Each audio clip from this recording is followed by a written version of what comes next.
మోదీ మళ్ళీ గెలిస్తే ఇవే చివరి ఎన్నికలు, ఖర్గే నియంతృత్వం వైపే ఆయన మొగ్గు అనే అంశం ఏ రకంగా చూడాల్సింది?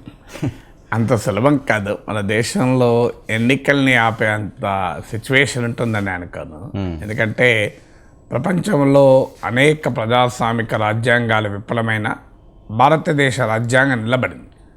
ప్రపంచంలో సగటున లైఫ్ ఎక్స్పెక్టెన్సీ కాన్స్టిట్యూషన్ అంటే రాజ్యాంగాల సగటు జీవితకాలం 17 ఏళ్ళు. మన దేశంలో 75 ఏళ్ళైనా మన ఎన్నికలు విత్ ఆల్ లిమిటేషన్స్, కొన్ని సమస్యలు ఉన్నప్పటికీ స్వేచ్ఛాయుత ఎన్నికలు జరుగుతున్నాయి. మన స్వయం ప్రతిపత్తి కలిగిన న్యాయ వ్యవస్థ ఉంది, స్వతంత్ర మీడియా ఉంది. విత్ ఆల్ లిమిటేషన్స్, అనేక లోపాలు ఉండొచ్చు. శాంతియుతంగా అధికార మార్పిడి ఉంది, బహుళ పార్టీ రాజకీయ వ్యవస్థ ఉంది, రాజ్యాంగ ప్రతిపత్తి కలిగిన స్వతంత్ర వ్యవస్థలు ఉన్నాయి.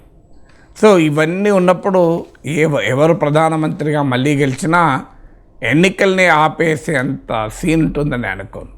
అయితే ఎందుకు ఈ విమర్శలు వస్తున్నాయంటే, భారతదేశంలో గత 10 ఏళ్ళుగా మనం చూస్తే అంతకుముందు జరగలేదా అంటే అంతకుముందు కూడా ఈ ట్రెండ్ ఉంది. కానీ ఇటీవల కాలంలో బలపడిన ట్రెండ్ ఏంటంటే వివిధ వ్యవస్థలలోకి రాజకీయ జోక్యం పెరిగింది. భారత పార్లమెంటరీ ప్రజాస్వామ్య స్థానే అధ్యక్ష తరహా లక్షణాలు పెరిగాయి. ఇప్పుడు ఇది మొదట్లో మనకు ఇందిరాగాంధీ ఐహాంలో ఈ ధోరణి ఉండే, ఎమర్జెన్సీ ఈ పరిణామాలన్నీ చూసాం. తర్వాత ఎప్పుడైతే ఇందిరాగాంధీ పోస్ట్ ఇందిరాగాంధీ ఫేజ్లో మనకు ఈ ధోరణి పార్లమెంటరీ ప్రజాస్వామ్యాన్ని దెబ్బతీసే ధోరణి, అధ్యక్ష తరహా పోకడలు లేవు. కానీ మళ్ళీ నరేంద్ర మోడీ ఫినామినన్ వచ్చాక పార్లమెంటరీ డెమోక్రసీ పక్కకు పోయి presidential form of government signals కనబడుతున్నాయి. మోడీని చూసి ఓటేయండి. అప్పుడు ఆ రోజుల్లో ఇందిరా ఇండియా అనేవాళ్ళు, ఇప్పుడు మోడీ అంటున్నారు. ఇండియా కూడా పోయింది. అప్పుడన్నా కనీసం ఇందిరా ఇండియా అనేవాళ్ళు, ఇప్పుడు అది కూడా పోయి మోడీ అంటున్నారు. అప్పుడు కనీసం పొలిటికల్ లీడర్లు అనేవాళ్ళు ఇందిరా ఇండియా అని. ఇప్పుడు ఏకంగా పార్లమెంటు లోపలనే నినాదాలు మోడీ అని.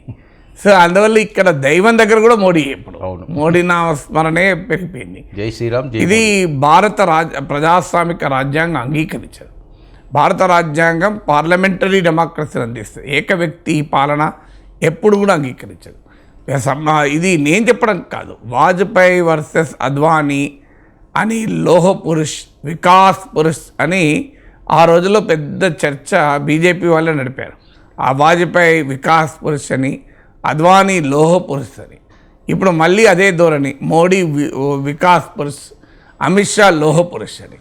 సో ఈ వికాస్ పురుష్ లోహ పురుష్ అన్న భావనల్ని బీజేపీ ప్రచారం చేస్తున్న సమయంలో రాష్ట్రీయ స్వయం సేవక్ సంఘ్ ఆర్ఎస్ఎస్ సలహా ఇచ్చింది, ఇది వదిలేయండి, వ్యక్తి ఆరాధనా తత్వం, అంశాల వారీగా పార్టీ నడవాలి, సైద్ధాంతికపరమైన అంశాల వారీగా వ్యక్తుల చుట్టూ నడవకూడదు అని వాజ్పేయి అద్వానీల కాలంలో ఆర్ఎస్ఎస్ సలహా ఇచ్చింది.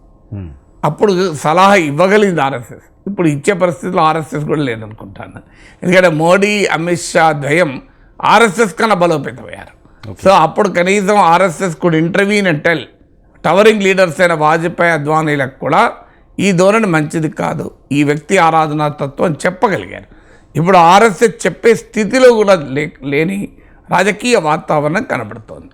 ఇది ప్రజాస్వామిక మౌలిక సూత్రాలకు వ్యతిరేకం. ఎందుకు వ్యతిరేకం అంటే, భారతదేశం అనేది అనేక భాషల, సంస్కృతుల, జాతుల, మతాల, ప్రాంతాల సమ్మేళనం. ప్రెసిడెంట్ ఆఫ్ ఇండియాకే ఎన్నికలు ఎందుకు జరగవు మన దగ్గర? అమెరికాలో జరుగుతాయి కానీ ఇండియాలో జరగవు.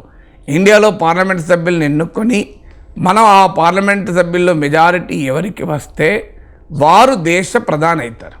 ఎందుకంటే ఒకవేళ ఏక వ్యక్తి ప్రజాస్వామ్యం అయితే, ప్రెసిడెన్షియల్ ఫామ్ అయితే, ఓ సిక్కిం నాయకుడికో, మణిపూర్ నాయకుడికో, ఈవెన్ ఒక కేరళ నాయకుడికో, ఓ పంజాబ్ నాయకుడికో, ఒక మైనారిటీ ప్రాంతానికో భాషకో చెందిన వ్యక్తికో జీవితంలో ప్రధాని అయ్యే అవకాశమే ఉండదు.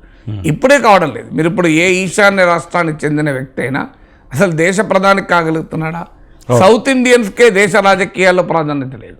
ఇప్పుడు ఏదో పివి నరసింహారావు, దేవగఢ్ లాంటి వాళ్ళు కొన్ని ప్రత్యేక పరిస్థితులు అయినా సౌత్ ఇండియన్స్కు మీరు మొత్తం తీయండి, prime ministers Hindi non Hindi difference క్లియర్గా కనబడుతుంది. ఓకే. ఎందుకంటే 40% ఆఫ్ ద పాపులేషన్ హిందీ ప్రాంతం. హిందీ ప్రాంతాల్లో సీట్లు వస్తే ప్రైమ్ మినిస్టర్ కావచ్చు. ఉత్తరప్రదేశ్లో 80, బీహార్లో 40, రాజస్థాన్, మధ్యప్రదేశ్, ఛత్తీస్గఢ్లో 65, ఇవే 180 సీట్లు. గుజరాత్ ఇవన్నీ కలిపితే ఒక 200-300 సీట్లు. ఇక్కడ మెజారిటీ వస్తే అయిపోతుంది. సౌత్లో నీకున్నాయి 130 సీట్సే. అవును. సో ఈ 130 సీట్లలో సౌత్లో బలం ఓట్లు వచ్చినా రాకపోయినా టోటల్గా సౌత్ ఇండియానే మార్జినలైజ్ అవుతుంది. అలాంటి సమయంలో presidential form of government advisable కాదు. రెండోది, మీకు ఇటీవల కిరణ్ రిజిజు న్యాయశాఖ మంత్రిగా ఉన్న వ్యక్తి ఇచ్చిన స్టేట్మెంట్ చూసాం. అసలు జడ్జిల్ని మేమే నియమిస్తాం అని ప్రభుత్వం ముందుకు వచ్చింది. ఇజ్రాయిల్లో ఈ పని నెతన్యాహు మోడీ మిత్రుడే చేసే ప్రయత్నం చేస్తే పెద్ద ఎత్తున ఇజ్రాయెల్ ప్రజలు లక్షల సంఖ్యలో రోడ్ల మీదకి వచ్చి నెతన్యాహు జ్యుడిషియల్ రిఫార్మ్స్కి వ్యతిరేకంగా పోరాడారు. చివరకు ఇజ్రాయెల్ ఎయిర్ ఫోర్స్లో రిజర్వ్ సైన్యం కూడా మేము రంగంలో దిగం యుద్ధంలో అని చెప్పి నిరసన తెలిపారు. కానీ మన దేశంలో సుప్రీంకోర్టు జడ్జిల్ని మేమే నియమిస్తామంటూ సుప్రీంకోర్టు పైనే ప్రత్యక్ష దాడి జరుగుతున్న సమయంలో కూడా ఎవరు ఎక్కడ రియాక్షన్ లేదు. సో అందువల్ల న్యాయ వ్యవస్థ నియామకాలు, న్యాయ వ్యవస్థను నియమించుకునే ధోరణి కరెక్ట్ కాదు. కొలీజియన్ సిస్టమ్ ఇప్పుడు ఉన్నది. కానీ అదే సమయంలో ఒక రాజకీయ వ్యవస్థ న్యాయ వ్యవస్థ నియమిస్తే రాజకీయ నాయకత్వం 5 ఏళ్ళు ఉంటుంది, జడ్జిలు 30 ఏళ్ళు ఉంటారు. అంటే ఒక 5 ఏళ్ల పీరియడ్లో, ఒక 10 ఏళ్ల పీరియడ్లో అధికారంలో ఉన్న ప్రభుత్వం తన అనుకూల న్యాయమూర్తులను నియమించుకుంటే ఒక 20-30 ఏళ్ల వరకు సుప్రీంకోర్టు, హైకోర్టు ఆ రాజకీయ పార్టీ చేతులకు వెళ్ళిపోతుంది. ఇది అంగీకరించగలమా? మూడోది, మనకు వివిధ వ్యవస్థలు, ఎన్నికల కమిషన్ స్వయం ప్రతిపత్తితో పనిచేయాలి. మనం చూసాం ప్రధానమంత్రి నరేంద్ర మోడీ రాజస్థాన్లో ర్యాలీ జరుపుతుంటే ఆ ర్యాలీ అయ్యేంత వరకు ఎలక్షన్ కోడ్ ఉండకూడదని చెప్పి విలేకరులను పిలిచి 3 గంటలు వెయిట్ చేసి నోటిఫికేషన్ డిలే చేశారు. గుజరాత్ ఎన్నికల కొరకు నోటిఫికేషన్ డిలే చేశారు. బెంగాల్లో బీజేపీకి ఉపయోగపడేలా దేశమంతా 7 దశల్లో ఎన్నికలు జరిపితే బెంగాల్లో 8 దశల్లో ఎన్నికలు జరిపారు. అంటే భారతదేశం అంతా ఎన్నికలు జరపడానికి భద్రత ప్రాబ్లం లేదు, ఒక బెంగాల్కి వస్తుందా? ఎందుకు? అక్కడ మోడీ, అమిత్ షాలు ఎక్కువ కాలం ప్రచారం చేయడానికి వీలుగా. సో ఇలా ఎన్నికల కమిషన్ అధికారంలో ఉన్న పార్టీకి అనుకూలంగా మారడం. ఇక సిబిఐ, ఈడీ, ఐటీ లాంటి కేంద్ర ప్రభుత్వ సంస్థలు అవి పెట్టిన కేసుల్లో 95%, 95% ప్రతిపక్ష నేతలపైన. అంటే ప్రతిపక్షాలపైన కేసులు. ఒకవేళ ప్రతిపక్షాలు ఎవరైనా కేసులు ఎదుర్కొంటే వారు మళ్ళీ బీజేపీలో చేరితే ఏ కేసులు ఉండవు. ఇది మనం బెంగాల్లో సువేందు అధికారి నుంచి మొదలుకొని ఇక్కడ వరకు మనం చూసాం. సో దేశమంతటా ఇదే ట్రెండ్ కదా.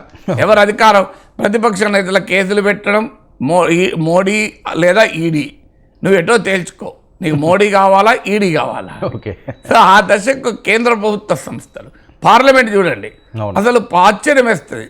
45 లక్షల కోట్ల ప్రజల సొమ్ము బడ్జెట్ను 4-5 నిమిషాల్లో ఆమోదించారు. అసలు బడ్జెట్ ఎంత సుదీర్ఘంగా చర్చ జరగాలి. మొన్న చూడండి, ఇది మన ఐపీసీ, సిఆర్పిసిల్ని సవరించే అత్యంత కీలకమైన చట్టాన్ని ఎలాంటి చర్చ లేకుండా ఆమోదించారు. ఈవెన్ మీకు అంతకు ముందు మీకు ఆశ్చర్యం వేస్తుంది, ఈవెన్ వ్యవసాయ చట్టాలను కూడా ఆ రాజ్యసభలో ఓటింగ్ పెట్టాలంటే ఓటింగ్ అడిగి ఎంపీల సస్పెండ్ చేశారు. పార్లమెంటు సమావేశాల సంఖ్య గణనీయంగా తగ్గిపోయింది. ఒకప్పుడు ఎన్ని రోజులు నడిచేది, ఇప్పుడు ఎన్ని రోజులు నడుస్తుందో మీరు చూడండి. బ్రిటన్లో ఎన్ని రోజులు నడుస్తుంది, మన దేశంలో ఎన్ని రోజులు నడుస్తుంది. అంటే టోటల్గా పార్లమెంటునే డమ్మీ చేయడం. ఒకప్పుడు పార్లమెంట్లో ఏదైనా అంశం అయితే సెలెక్ట్ కమిటీకి పంపించేవాళ్ళు. సెలెక్ట్ కమిటీకి పంపించడం గణనీయంగా తగ్గిపోయింది. ఇప్పుడు ఏది పంపించడం లేదు, అన్నీ ఆమోదించేయడమే, జై కొట్టడమే. అంటే ఒకప్పుడు ప్రతిపక్షాలు అల్లరి చేస్తే చర్చ లేకుండా బిల్లులు ఆమోదం పొందేవి. ఇప్పుడు అధికార పార్టీ అల్లరి చేసి బిల్లులు ఆమోదం పొందేది. సో రాహుల్ గాంధీ క్షమాపణ చెప్పాలని చెప్పి కొన్ని వారాల పాటు పార్లమెంట్ను జరగనివ్వకుండా బిల్లులు ఆమోదింపొందారు. ఇప్పుడు ప్రతిపక్షాలు అల్లరి చేస్తే మరి ప్రభుత్వం ఏం చేస్తుంది? బిల్లులు ఆమోదింపజేయకపోతే అంటే నేను ఒప్పుకుంటా. ఇక అధికార పార్టీ అల్లరి చేసి ఆ అల్లరిలోనే బిల్లులు ఆమోదం పొందుతుందని తెల. అలాగే రాష్ట్రాల హక్కులపైన మనది ఫెడరల్ వ్యవస్థ, రాష్ట్రాల హక్కులపైన ఇష్టారాజ్యంగా దాడి. మీకు ఒక్క ఉదాహరణ చాలు. సెస్సులు పేరిట రాష్ట్రాలతో పంచుకోవాల్సిన అవసరము లేని పన్నులు పెంచుతున్నారు. ఇప్పుడు పెట్రోల్, డీజిల్ అందుకు ఉదాహరణ. అలాగే గవర్నర్ల వ్యవస్థ. మీరు ఎక్కడ చూసారా? కేరళ గవర్నర్ ఆరిఫ్ మహమ్మద్ ఖాన్ ఆయన కాన్వాయ్ పోతుంటే సహజంగా ప్రతిపక్షాలకు చెందిన వాళ్ళు అడ్డుకుంటారు. ఎందుకంటే ఆయన గవర్నర్ బహిరంగంగానే ముఖ్యమంత్రి పైన దాడి చేస్తున్నాడు కనుక. ఇక తెలంగాణలో ఆ స్థాయికి రాలే. సో గవర్నర్ కారు దిగి తేల్చుకుందాం దా అంటాడు. అసలు ఎక్కడన్నా గవర్నర్ పలానా ఆర్థిక మంత్రి పైన నాకు విశ్వాసం పోయిందని లెటర్ వస్తాడు. నాకు విశ్వాసం పోయిందని తీర్పడేయని. అసలు ఇష్టం వచ్చినట్టుగా ఇప్పుడు తమిళనాడు, తెలంగాణలో గవర్నర్లు రోజు తప్పని మా ఇష్టం, మేము ఎన్ని రోజులైనా ఫైల్ ఉంచుకుంటాం, మీరెవరు అడిగేది అంటే సుప్రీంకోర్టు దాకా పోయింది. పంజాబ్లో అసెంబ్లీ సమావేశాలు పెట్టడానికి గవర్నర్ ఆమోదం పొందకపోతే సుప్రీంకోర్టుకి వెళ్ళి మేము అసెంబ్లీ సమావేశాలు పెట్టుకుంటామని. కేరళలో అసెంబ్లీ సమావేశాలు పెట్టుకోవాలని క్యాబినెట్ డిసైడ్ చేస్తే గవర్నర్ ఒప్పుకోడే. నువ్వు అంటే కేంద్రానికి వ్యతిరేకంగా మీరు తీర్మానం చేస్తున్నారు, అందుకొరకు నేను పెట్టుకోను. సుప్రీంకోర్టు చెప్పింది తీర్మానం చేయొచ్చని. సిటిజన్షిప్ అమెండ్మెంట్ యాక్ట్ వచ్చినప్పుడు ఒక రాష్ట్ర శాసనసభ చట్టం చేయకూడదు కేంద్ర చట్టానికి భిన్నంగా, బట్ ఒక ఒపీనియన్ చెప్పొచ్చు, అది రాజకీయ ఎక్స్ప్రెషన్. సో అయినా లేదు. ఆరిఫ్ మహమ్మద్ కేరళ గవర్నర్ నేను సమావేశం పెట్టుకొని అంటాడు. అసెంబ్లీ సమావేశాలు ప్రజలు ఎన్నుకున్న ప్రభుత్వానికి కాకుండా గవర్నర్లు మా ఇష్టం వచ్చినప్పుడు పెడతామంటే ఏమైనా అర్థం ఉందా?